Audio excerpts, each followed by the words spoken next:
StrayAllDay.com. Now tuned into the show where you learn the discipline to show up day after day to do the work, the confidence to put yourself out there boldly and authentically, and the mental toughness to continue showing up, doing the work, putting yourself out there, even when the success you've expected to achieve has yet to be achieved. And on top of all this, you get a huge dose of personal initiative. That is the go-getter energy that moves any one of us, including yourself, to go and make things happen instead of waiting for things to happen. And then we put all this together into a series of frameworks, approaches, insights, strategies, and techniques, all underneath the umbrella of one unifying philosophy that is called work on your game. My name is Baldwin, also known as Dre All Day, and welcome to the show. And today's topic is, if you want peace, go to war. But before we get into this, let me remind everybody, or inform you if you're new around here, that I have a daily motivation text message that I send out free of charge to everybody who's in my text community. This is a message that is guaranteed to have you focused, sharp, and on point to start your day. So since you want that message, here's what you got to do to get it.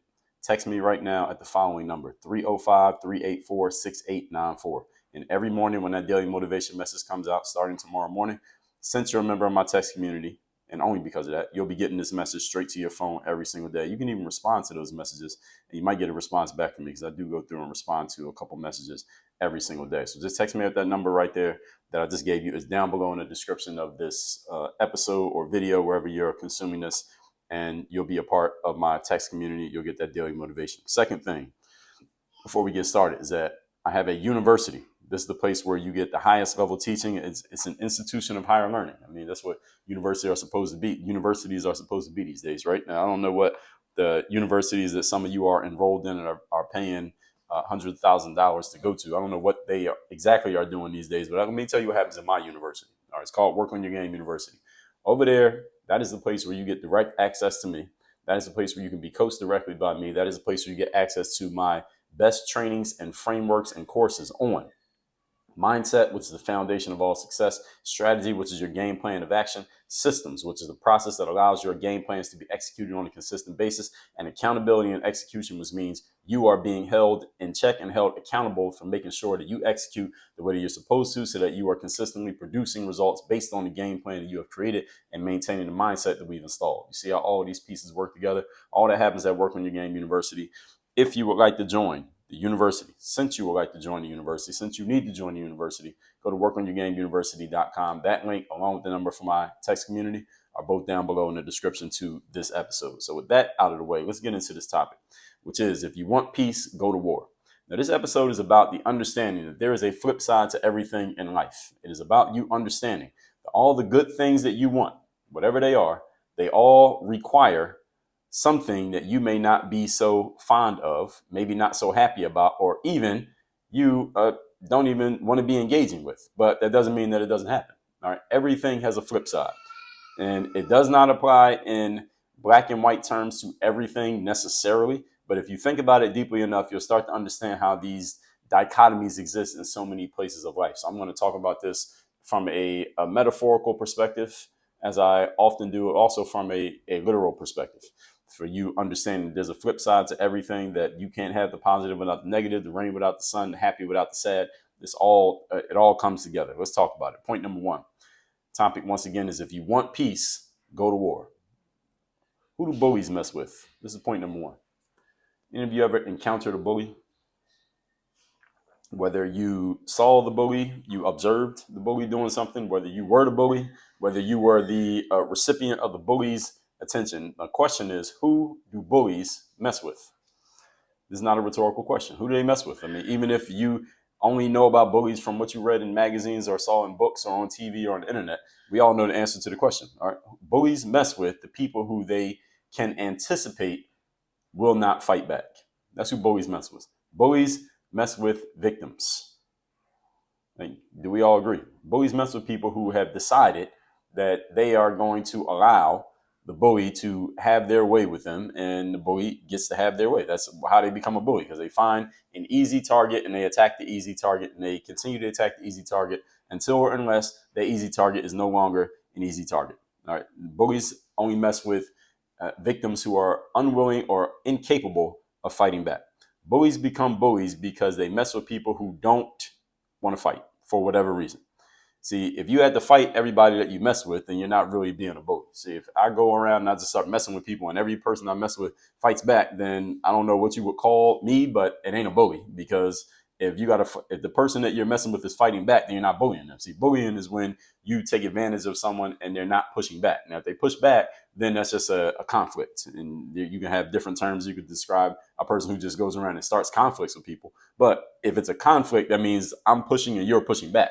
Now, whether if I started it, you call me the aggressor, I could still be wrong for starting it. But if somebody's pushing back, then it's not bullying. It's only bullying when the victim is not pushing back.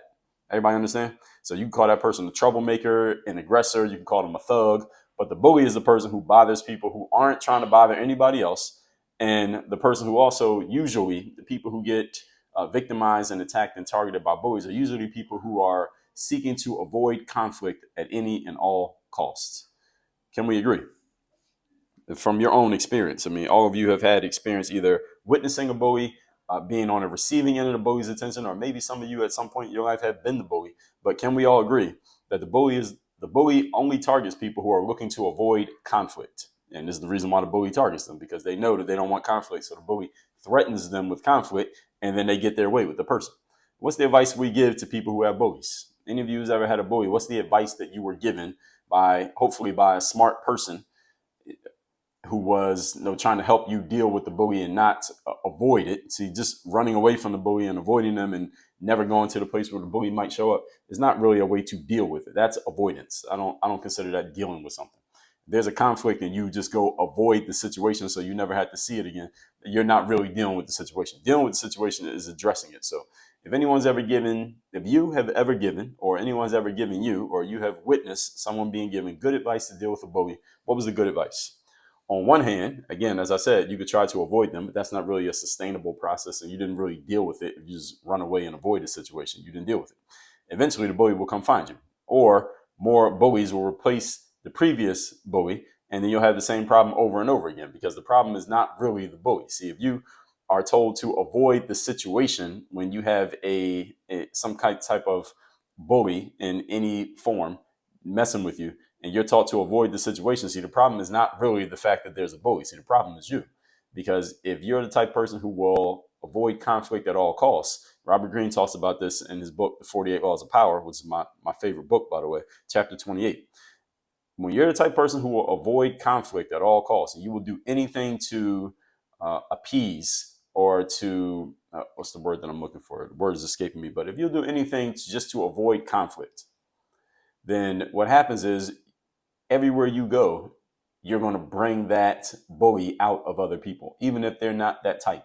Even if they're not the type of person who's looking for someone to victimize. If you present yourself as the type of person who's always looking to compromise with anyone you come across, then people are going to push you around and take advantage of you simply because you make yourself available to be pushed around and taken advantage of. It's not about them. It's about you. So anyone who ever gave you the advice to avoid a bully gave you some very bad advice. So you can be mad at them. You don't have to go cuss them. You don't have to call them and cuss them out for the bad advice they gave you 10 years ago. But understand that they gave you bad advice. Let's undo that bad advice.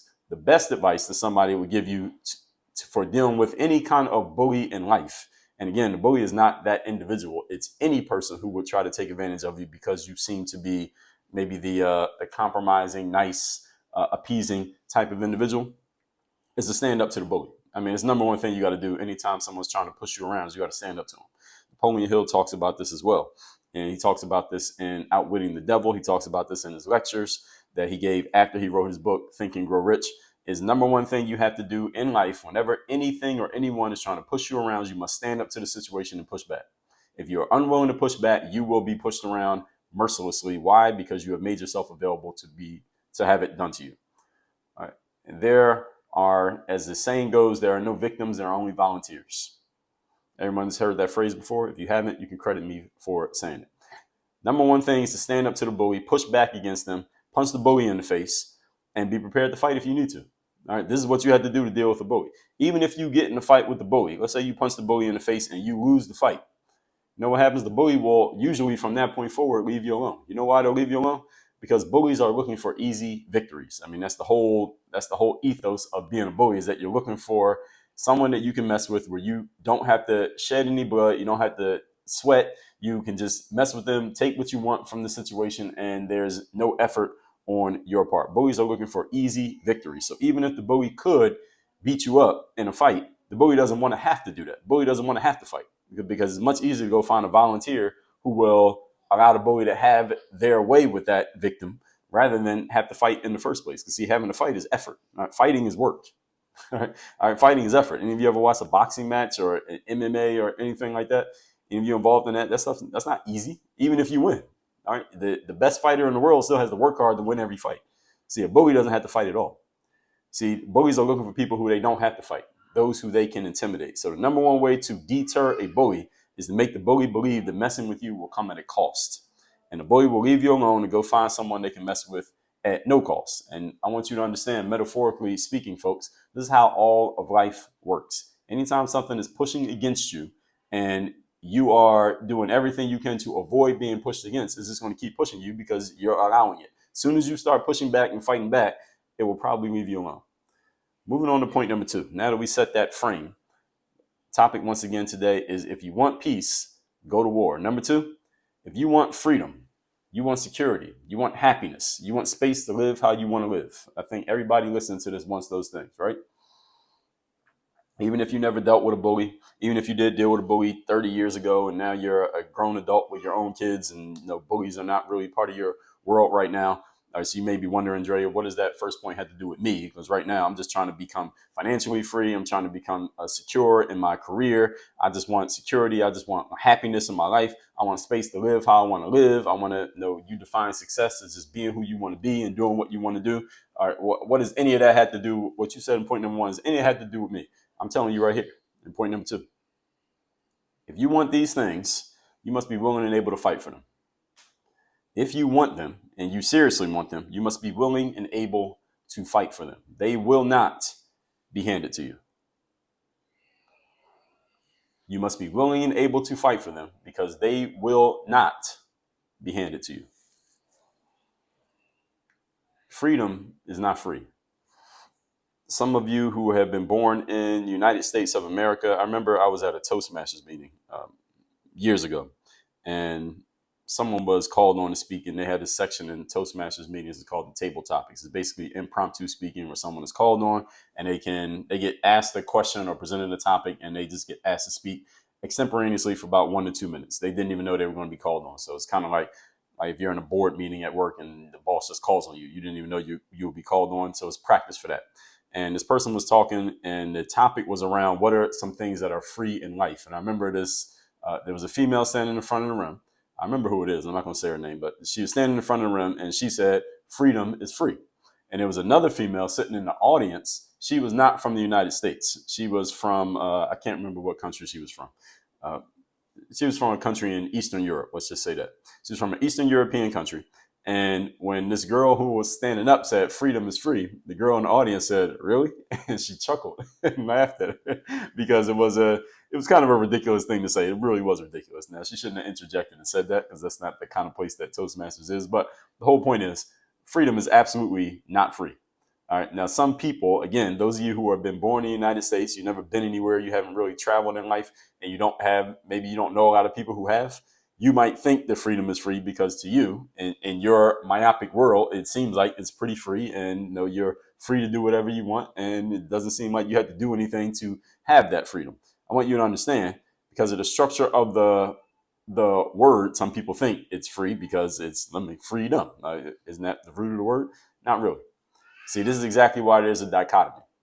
See, in order to be free, you must be willing to engage in and do things that are far from free. Like fighting, pushing back, standing up for yourself, and being willing to do things that come at a cost. You have to be willing to do those things in order to be free. So those of you in the United States, and I'm just using the United States as an example here because that's where I'm from, but I have traveled the world. I have a lot of friends and associates and contacts of people who are from all different places around the globe. So I have a little bit different perspective than you Americans who've never been anywhere. But even though those of you who haven't been anywhere, you should go somewhere so you can get a feel for what else happens in this world and understand the advantage that you have by being here. The luck that you have by being born here is the reason that America feels so free is because we have a military that is willing and able to go to war.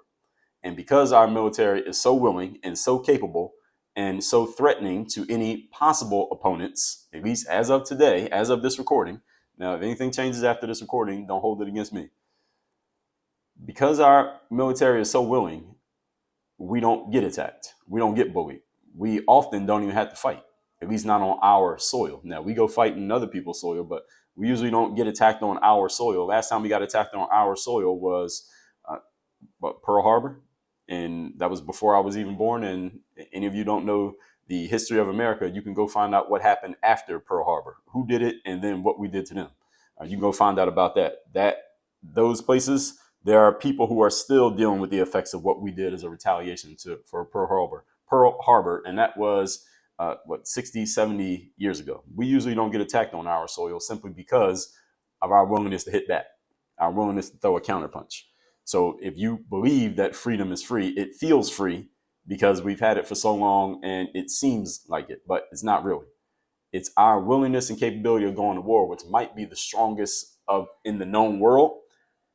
That is the reason why it feels so free here, because we are probably the least likely country to be attacked amongst all of them out there. I would say between the United States, Russia, and China, we're probably the top 3 least likely countries to be attacked by anybody, simply because of our willingness and ability to hit back. It's not willingness to hit back. See, you could be willing to hit back and not be that potent of a puncher, but how hard you can punch back, that matters as well. So this freedom, the payoff for the fact that we have this is you have the freedom to live, think, move about, and speak as you wish, especially in this country. That freedom is only available to those who are willing to put something on the line for it. So I don't mean, when I say those, I don't mean you as an individual person. It's our country is so willing to put something on the line for it. That's the military. So if you know anyone in the military, they are the ones who allow this to happen. That you can literally be anything that you want to be here in the United States of America. You can be born with a penis and call yourself a female, and there are people who will go along with it and call you by your pronouns. Why? Because we have so much freedom here in this country, and there are many places in the world where you couldn't do that, and it would not go too well for you if you tried. So that freedom is only available when someone's willing to put something on the line. So there's an article that I wrote in June 2023. Any of you who's on my email list, you probably read this article. It was titled "Fuck Your Pronouns." If you didn't read the article, you can go to my Substack, which is substack.com/@workonyourgame. You can read it yourself. And I framed that article, the starting of, I don't mean framing like putting it on a wall, but I framed it. I started off that article by explaining that my position as an entrepreneur awards me the freedom to say what I wanted to say, what I want to say, and what I was going to say in that article. I framed it by explaining that, right? Because there are plenty of people who read that article and agreed with what I said. I got plenty of private messages from people who said, "Dre, I really appreciate you saying what you said there. I'm glad you said this. One of the best things I've ever read you write." I had some people who pushed back and said, "Well, you're terrible, you're ignorant, you're a piece of shit for saying what you said in that article." I got a little bit of both. Freedom, all right? People can say whatever they want. The whole point is, there were many people who agreed with what I said there in that article, but they couldn't publicly say the same things in an article of their own that I said in my article. And I understand completely why. Because as an entrepreneur, I've put myself in a position where I had the freedom to say what I want, and it's very little anybody can do to me because of it. Whereas some of you may be in a position where you can't just say anything because something could happen to you that would affect your well-being and affect your livelihood, and I completely understand that. That's why I wrote the article. I framed it, and I even said that part in the article as well. So I know I'm not the only person who was thinking the things that I wrote, but there are a lot of people who agree with it who couldn't say those things out loud. Now, some don't say it because they don't have a platform to say it. Others don't say it because there's something they could lose in the process of expressing those thoughts. But of all the free and sovereign nations in the world, several achieved their freedom only by going to war and losing many lives in the process of demanding and acquiring it. And again, if you know anything about world history, you know that's pretty much how it works. You look at many countries of the world, the reason that they became free countries and they are what they are today is because they were willing to fight for their freedom to be who they wanted to be. The United States is a prime example of this. We called it the Revolutionary War. The Revolutionary War was fought because the United States, which wasn't exactly the United States just yet, but it was in the process of becoming it, fought the Crown of England and said, we don't want to be under your thumb anymore. And we had to go to war for that. All right, people had to give their lives for us to have the freedom to be the country that we have here today. So again, any of you Americans who've never been anywhere and you think freedom is just something that just naturally is granted to you, no, it is not. Moving on to point number 3. Today's topic, once again, is if you want peace, go to war. Number 3, those who are truly in their Zen energy and people who are truly peaceful, these are the people who are most willing and most able to go to war. What I mean by this? I mean, the person who is most willing and able to physically kick your ass, the person who is most willing and the most able to do it, usually, here's the paradox, they're usually the nicest, calmest, and least threatening person in the room. Think about that. If you think in your life, the person who you think is most physically capable of just ripping somebody to pieces with their physical person, I don't mean with a gun or a weapon, just most physically capable of beating people to a pulp. Those people are usually the nicest, calmest, and least threatening people, at least by their energy. I mean, least threatening by the way they carry themselves. So let me put it that way. Now, by their energy, maybe they may be physically imposing, and maybe you know some things about them, or maybe it's something you can read in their the way that they carry themselves that makes you say, all right, people probably don't want to mess with them. But they don't. These are not the type of people who walk around with their chest out, talking to people as if they're going to do something to them. They don't walk around threatening people verbally what they're going to do. Those people are not the ones who are most capable of fucking you up. People who are most capable of fucking you up don't tell you that they can fuck you up. Get what I'm saying? See, the person who puts on the biggest show about how tough or aggressive they are, often these people can't even fight. Though you should take all threats seriously. So don't just dismiss them just because of that. The people who want peace at all costs, but who cannot and will not fight for it, those people become slaves. The people who want peace at all costs, but they cannot fight for that peace and they will not fight for that peace. They'll talk about it and they'll plead for it, but they're not willing to fight for it.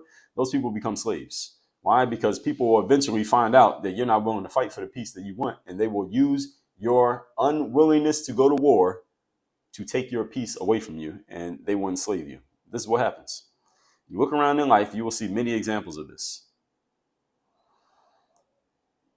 Many people may take a job that you don't want to take because you got threatened with losing your job, or not a job, but a jab, rather. Not a job, but a jab.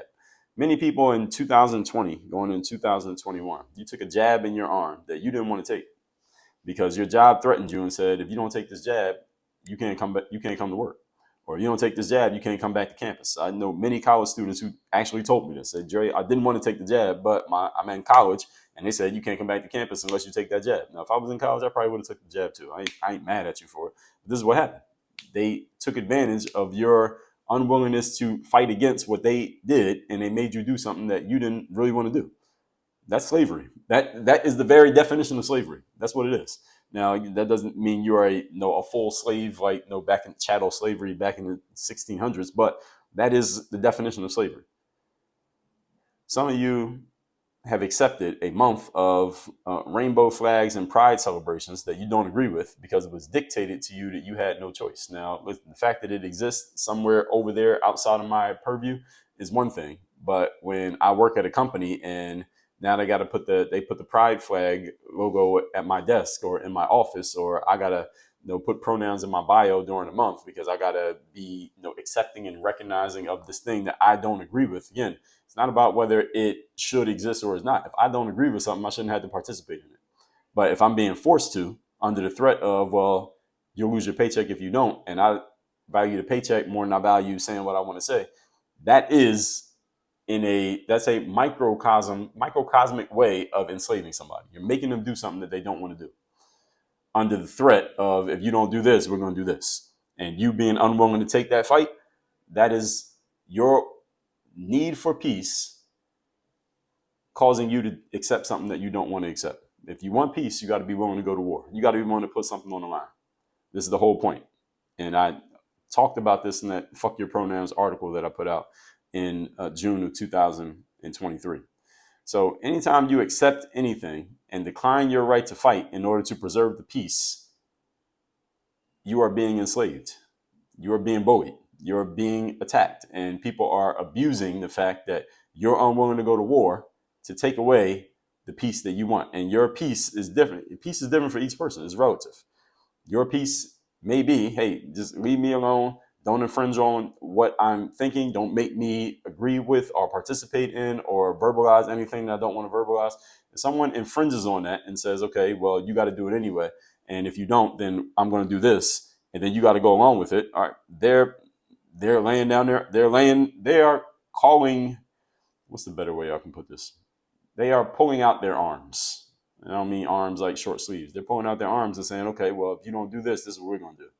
If you're not willing to pull yours out, then they got you by the balls. And that's pretty much it. Don't shoot the messenger. All that said, let's recap today's class, which is if you want peace, go to war.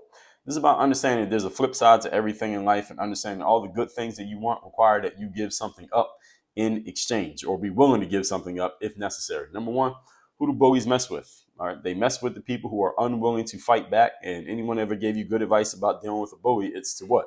Stand up, push back, punch the bully in the face. Even if you had to fight and lose, the bully won't mess with you anymore, because the bully they want an easy victory. They want a victory that they only had to fight for or give any effort for. Those are the people who are not victims, but volunteers. Number two, you want freedom, security, happiness, and space to live how you like. You must be willing and able to fight for it. You must be willing and able to give something up for it. You must be willing and able to punch somebody in the face in order to get it. If you're unwilling to do that, then I guarantee you there's some level of freedom, security, happiness, and space that you will have to give up. You have to sacrifice in exchange for the fact that you are unwilling to go to war and you're unwilling to fight for it. This is just how it works. Again, look at your own life. You will see this if you pay attention. Number three, people who are zen and truly peaceful are those most willing and able to go to war. A person who is most willing and able to physically kick your ass is usually very nice, very calm, and they don't carry themselves in a threatening manner. Why? Because they know that if anything happens, they can take care of themselves. The people who need to put their chest out and put on a show about how tough or aggressive they are usually are not as tough, or they can be aggressive, but they're not as tough or strong as they present themselves to be, because they're using that to make up for what they lack. See, when people have it all, they don't have to pretend like they do. They don't have to pretend like they have it. They don't have to put on a show about having it, because they got it. All right. So for you, anything that you want in life, you have to ask yourself, what am I willing to trade to get this? Episode 2174, I told you there are no perfect outcomes, only trade-offs. What are you willing to trade in order to get what you want in life? And anything that you want that is of real value, there is something you must give up in exchange for getting it. So yes, you can have everything that you want, but understand there's going to be a trade every single time you get something. So you just got to figure out what's the balance of the trades that I'm going to make, when, where, and how, in order to have the things that I want. This is the way that life works. This is non-negotiable. All that said, text me. Let me know the best insight you got from today's class. My number is 305-384-6894, and workonyourgameuniversity.com. That's the place where you get to work with me directly. You get coached by me, get access to my best trainings and frameworks on mindset, strategy, systems, and execution. It's all at workonyourgameuniversity.com. Work on your game. Dre all